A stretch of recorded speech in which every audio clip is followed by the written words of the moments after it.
जय माता दी दोस्तों। आज हम अवसान माई की कहानी लेके आए हुए हैं आप लोगों के लिए। बहुत अच्छी सी कहानी है। चलिए स्टार्ट करते हैं।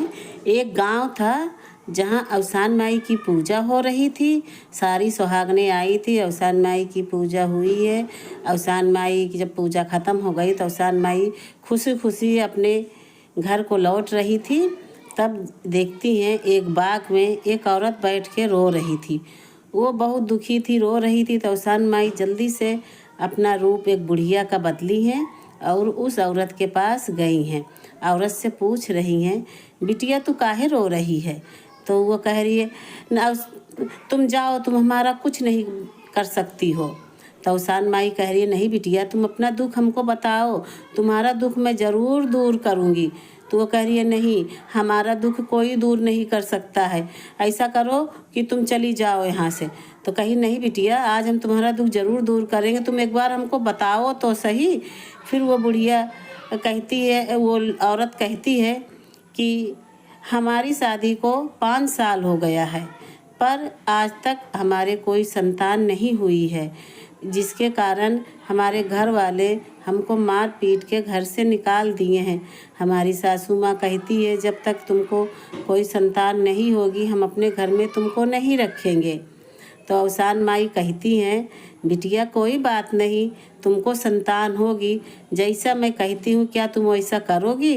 तो वो औरत कहती, हाँ माई, आप बताओ हमको, एक बार बताओ तो हम ज़रूर करेंगे, संतान पाने के लिए हम कुछ भी कर सकते हैं।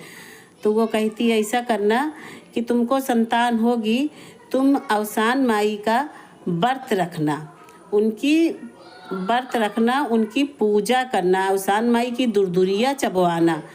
जब अवसान सारी सुहागनों को 7 सुहागन आती हैं, इकहारी में, दोहरी में 14 सुहागनें आती हैं।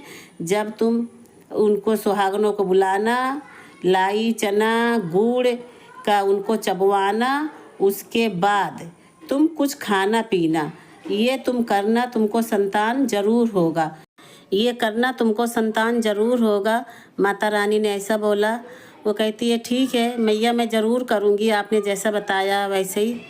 घर गई, उसने अपनी सास से बोला, सास आज एक बूढ़ी माँ आई थी, हमको बोली है ऐसा ऐसा करने के लिए कि दुर्दुरिया चबवाना अवसान माई का, और तुमको जल्दी से ही तुम्हारी गोद भर जाएगी, तो हमको रहने दो घर में, हम ज़रूर करेंगे, अवसान माई पे हमको विश्वास है। तो बुढ़िया बोली, उनकी सास बोली कि ठीक है बहू, कोई बात नहीं, तुम रह लो अगर ऐसी बात है तो। फिर वो रहने लगी। कुछ दिनों बाद वो पेट से हुई और 9 महीने बाद एक सुंदर सा उसको बेटा हुआ। तो बेटा हुआ तो वो कही अपनी सास से कि हमको अवसान माई की दुर्दुरिया चबवाना है। वो बुढ़िया माई हमको ऐसा बता के गई थी। तो वो सास बोली, कोई बात नहीं बहू, कुछ दिन रुक जा, बाद में कर लेना। ऐसे ऐसे साल बीतते रहे, काफ़ी दिन हो गया और वो भूल गई कि हमको अवसान माई की दुर्दुरिया भी चबवाना था। फिर एक दिन 5 साल का उसका बेटा हो गया। फिर उसका बेटा एक दिन बीमार पड़ गया। तो वो बोली कि हर जगह ले जा के उसकी दवाई करा रही है, सब कुछ करा रही है, पर उसका बेटा ठीक नहीं हो रहा है। फिर एक दिन औरतें आई गांव की, 2-4 जो बुजुर्ग होती हैं, तो उनमें से एक औरत बोली, कहीं तो कुछ मानी वानी तो नहीं है, कोई देवी देवता का पूजा पाठ तो नहीं मानी है? तब उसको ध्यान आया, अरे हम तो अवसान माई की दुर्दुरिया माने थे। तब जाके वो फटाफट गई, 14 सुहागन बुलाई, लाई चना गुड़ मिठाई सब कुछ ला के अवसान माई की दुर्दुरिया करी, निराहार रह के।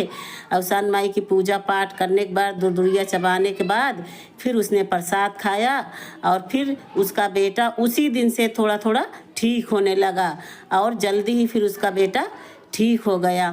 फिर जाके औरतें बोलने लगी कि तुम्हारे देखो मन्नत के वजह से आज तुम्हारा बेटा ठीक हुआ है। अवसान माई की दुर्दुरिया जब भी मानो उसको पूरा करो। ये अवसान माई, जैसे तुमने इस औरत का दुख दूर करा है, आप उसी तरह सबका दुख दूर करना, जो भी अवसान माई की पूजा करे। जय अवसान माई।